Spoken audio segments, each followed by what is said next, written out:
आखिर ईरान से इतनी दुश्मनी परमाणु कार्यक्रमों को लेकर क्यों है और पाकिस्तान पर इतनी मेहरबानी क्यों दिखाई जा रही है? बिल्कुल, तो एक बात बताइए कि जिस देश के पास परमाणु हथियार हो और जिस देश के पास इंटरकंटिनेंटल बैलिस्टिक मिसाइल हो, पहले उस पर बैन लगना चाहिए या उस पर लगना चाहिए जिसके पास मिसाइल अमेरिका तक पहुंचने लायक भी नहीं है? और अमेरिका ईरान पर इसलिए वार कर रहा है क्योंकि वो परमाणु कार्यक्रमों को आगे बढ़ा रहा है, अमेरिका की बात नहीं मान रहा, नहीं झुक रहा, इसलिए डोनाल्ड ट्रंप लगातार ईरान को तबाह करने पर जुटे हुए हैं। और दूसरी तरफ परमाणु हथियार वाला पाकिस्तान है जिसको और सहयोग डोनाल्ड ट्रंप की तरफ से दिया जा रहा है। जब भी पाकिस्तान परमाणु कार्यक्रम को आगे बढ़ाता है तो डोनाल्ड ट्रंप सहयोग लगातार करते हैं। अब अमेरिका मीडिया में ये चर्चा तेज हो गई है कि न्यूक्लियर वेपन्स को लेकर और जिन देशों के पास ये चीजें चल रही हैं वह उनको लेकर डोनाल्ड ट्रंप दोहरा मापदंड क्यों दिखा रहे हैं? आखिर ईरान से इतनी दुश्मनी परमाणु कार्यक्रमों को लेकर क्यों है और पाकिस्तान पर इतनी मेहरबानी क्यों दिखाई जा रही है? आज इसी पर चर्चा करेंगे। चर्चा के लिए मेरे साथ वरिष्ठ पत्रकार पंकज प्रसून जी जुड़े हुए हैं। सर, पाकिस्तान परमाणु हथियारों के विस्तार को लेकर कोई भी कार्यक्रम करता है, डोनाल्ड ट्रंप की तरफ से कहा जा रहा है कि सहयोग दिया जाता है, लेकिन ईरान में तबाही इसलिए मचाई हुई है क्योंकि वो परमाणु कार्यक्रम अपना रोक नहीं रहा, डोनाल्ड ट्रंप की बातों को नहीं मान रहा। आखिर ये दोहरा मापदंड क्यों? दोनों इस्लामिक देश हैं। ये चर्चा हम नहीं कर रहे हैं, ये अमेरिकन मीडिया में चर्चा हो रही है। अमेरिका का सबसे बड़ा खतरा क्या है? वहां की सरकार कहती है कि नहीं, कि इस्लामिस्ट के, रेडिकल इस्लामिस्ट के हाथ में परमाणु हथियार नहीं आने चाहिए, यही खतरा है ना। और इसी वजह से वो ईरान के खिलाफ युद्ध छेड़े हुए कि हम किसी भी इस्लामिक जो कि रेडिकलाइज्ड हो उसके हाथ में परमाणु हथियार नहीं रहने दे सकते। फिर इसी बात को लेकर लड़ाई है, यही बात है। और क्या कह रहा है अमेरिकन मीडिया, मैं लाइन पढ़ रहा हूं हुबहू। Both are Islamic republic, Iran Pakistan, both are authoritarian in structure, दोनों का एक ऐसा है तानाशाह टाइप का है, जो कहेगा वही करेगा, डेमोक्रेसी दोनों में नहीं है, ठीक है। Both have links with transnational terror group, दोनों अपने अपने तरीके के टेरर ग्रुप को एक्सपोर्ट करते हैं। जैसे अगर ईरान हमास को, हिजबुल्लाह को, हुती को करता है तो पाकिस्तान भी बहुत सारे लोगों को करता है एक्सपोर्ट, लश्कर, हिजबुल, ये सब, ठीक है। और दोनों के बारे में अमेरिकन रिपोर्ट कहता है कि अमेरिका के लिए खतरा है, पाकिस्तान के बारे में भी कहता है। अभी तुलसी गबार्ड ने एक जो रिपोर्ट पेश की उसमें उन्होंने क्या कहा कि पाकिस्तान ऐसा इंटरकंटिनेंटल बैलिस्टिक मिसाइल बनाने की कोशिश कर रहा है जिसकी मार की जद में अमेरिका भी रहेगा वो। हाँ, उस कार्यक्रम पर रोक लगा दिया था, कंपनी पर रोक लगाया था अमेरिका की तरफ से। बिल्कुल, तो एक बात बताइए कि जिस देश के पास परमाणु हथियार हो और जिस देश के पास इंटरकंटिनेंटल बैलिस्टिक मिसाइल हो, पहले उस पर बैन लगना चाहिए या उस पर लगना चाहिए जिसके पास मिसाइल अमेरिका तक पहुंचने लायक भी नहीं है और जो सिर्फ अपना परमाणु कार्यक्रम अभी तो उसका पूरा भी नहीं हुआ, न्यूक्लियर बम वो सिर्फ इनरिच कर रहा है, पहले कौन प्रायोरिटी होना चाहिए? पाकिस्तान। तो फिर ऐसा है नहीं। ट्रंप मुनीर को क्या बोलते हैं? My favourite field marshal. और इसको लेके अमेरिकन मीडिया में बहुत तेज चर्चा है, क्या है? और बहुत बहस हो रही है। अब इसका जवाब मैं आपको बताता हूं। रॉथस्चाइल्ड जानते हैं कौन है? कौन है? वो लोग जिन्होंने इजराइल बनाया, जिन्होंने यहूदियों के लिए एक अलग देश बनाया। तो उनसे क्यों शहबाज शरीफ मिल रहे हैं और उनका ये परमाणु हथियारों से क्या लेना देना? अब कहानी असली मुद्दे पर आई है। अभी तो हम इंट्रोडक्शन देख रहे थे। जिन लोगों ने इजराइल बनाया, यहूदियों के लिए एक अलग देश बनाया, उसके साथ पाकिस्तान का प्रधानमंत्री मुलाकात कर रहा है, बोर्ड ऑफ डायरेक्टर्स के साथ मुलाकात कर रहा है। अगर आप रोथस्चाइल्ड के साथ रिश्ते रखते, जो कि स्वयं यहूदी हैं, रोथस्चाइल्ड भी यहूदी हैं। अब उस नैरेटिव का क्या हुआ? पाकिस्तान तो यहूदियों का दुश्मन है जी, हम तो इजराइल को मान्यता नहीं देते जी।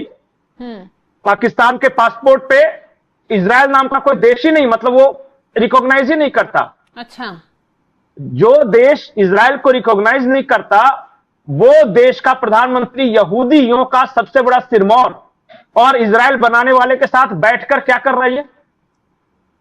वही तो मुलाकात क्यों कर रही है? यहीं से कहानी, शहबाज शरीफ को इससे यहीं से कहानी शुरू होती है। पिछले कुछ दिनों में 3-4 स्टेप देखिए। पाकिस्तान में क्रिप्टो को मान्यता दे दी गई है। एज ए करेंसी के रूप में। लेकिन किसके क्रिप्टो को मान्यता दी गई है? किसके? सिर्फ डोनाल्ड ट्रंप की प्राइवेट कंपनी वाले क्रिप्टो को। अच्छा। जिसको विटकॉफ और एक और है कुशनर, विटकॉफ और कुशनर जो चला रहे हैं, वो क्या होगा कि अब पाकिस्तानी रुपए के जगह पे उसका इस्तेमाल किया जा सकेगा। पाकिस्तानी रिजर्व बैंक ने कहा है कि अब हम क्रिप्टो को उसी तरह करेंसी के रूप में इस्तेमाल करेंगे जैसे कि पाकिस्तानी करेंसी वो करते हैं, रुपए वो करते हैं। तो पाकिस्तान का पूरा बैंकिंग सिस्टम और पूरा फाइनेंस और पैसा किसके पास? ट्रंप की प्राइवेट कंपनी के पास, किसी देश के पास नहीं। समझ रहे इस बात को? हाँ।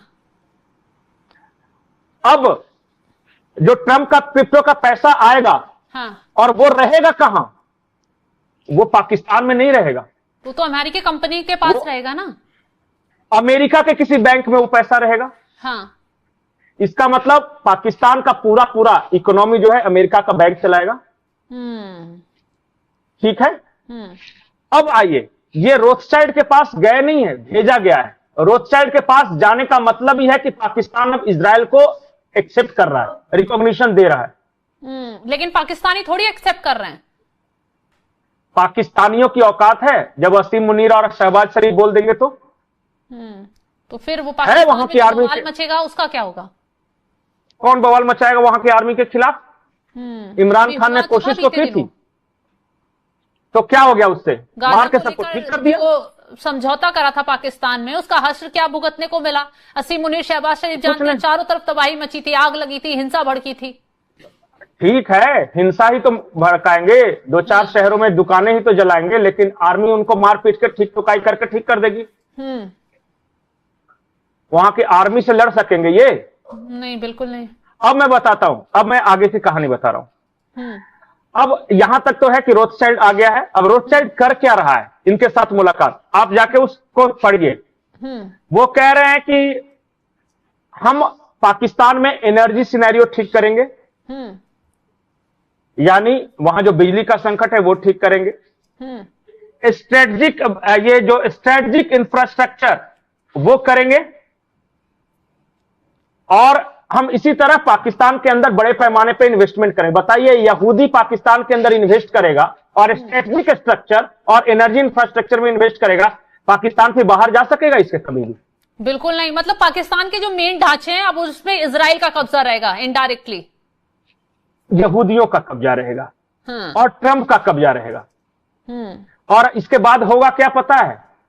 क्या होगा? पाकिस्तान अब्राहम अकॉर्ड का सदस्य बनेगा। अब्राहम अकॉर्ड उसको कहते हैं कि जिन मुस्लिम देशों ने इजराइल को मान्यता दे दी है। अच्छा। तो पाकिस्तान मान्यता दे देगा इजराइल को। और जो पाकिस्तान का पूरा फाइनेंस जो अमेरिका के कब्जे में रहेगा, इसको क्या बोलते हैं पता है? कॉलोनाइजेशन। एक कॉलोनी की तरह रहेगा पाकिस्तान, अमेरिका की कॉलोनी की तरह।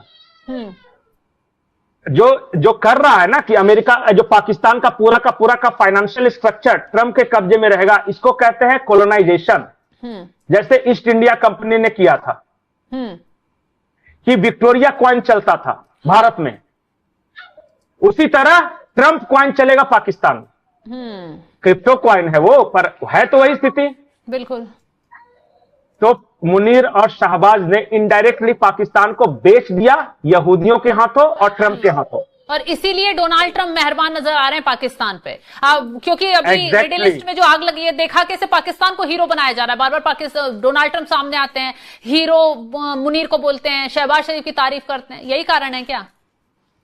एक और, ये तो इतना तो आप समझ गए। हाँ। अभी जिन जिन देशों से कर्जा लिया है, जैसे यूएई ने क्या किया? कर्जे के बदले फौजी फाउंडेशन के शेयर्स खरीद लिए। फौजी फाउंडेशन क्या है पता है? क्या है? पाकिस्तानी आर्मी का जो बिजनेस स्ट्रक्चर है, जो कंपनी है जो कि पाकिस्तानी आर्मी चलाती है, उसका शेयर किसके पास है? यूएई के पास। अच्छा, यूएई ने तो लेकिन अपना कर्ज मांग लिया था ना, डेडलाइन जारी की थी।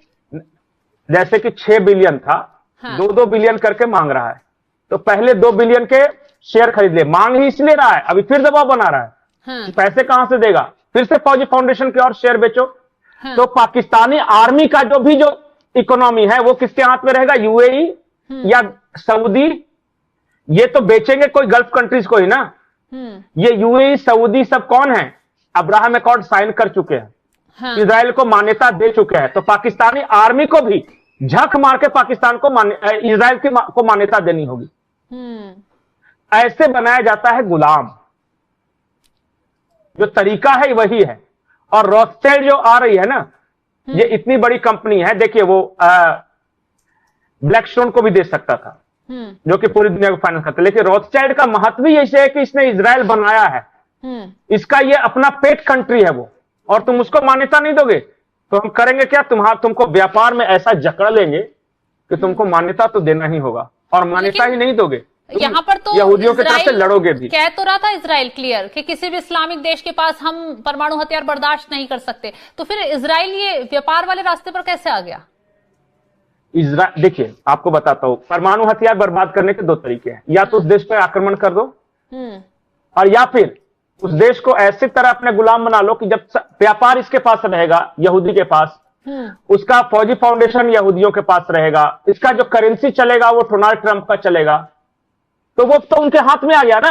अब जिस दिन चाहेंगे बोले कि यार तुम्हारा न्यूक्लियर अब क्या करेगा, वो हमारा न्यूक्लियर है, बैठा देंगे अपने सैनिक वहां पे कि बिना अमेरिका के परमिशन के आप हथियार क्या, एक मिसाइल भी नहीं चला सकते, न्यूक्लियर छोड़ दो। सही कहा आपने। तो इनडायरेक्टली तो इसलिए मैं बार बार बोलता हूं कि असीम मुनीर आखिरी फील्ड मार्शल होगा, और पाकिस्तान के गुलामी की प्रक्रिया शुरू हो चुकी है। बिल्कुल। तो जो जानकारी और जानबूझ के तो जो यहूदी और जो अमेरिकन या यहूदी पाकिस्तान को जिंदा रखेंगे। क्यों जिंदा रखेंगे हमेशा?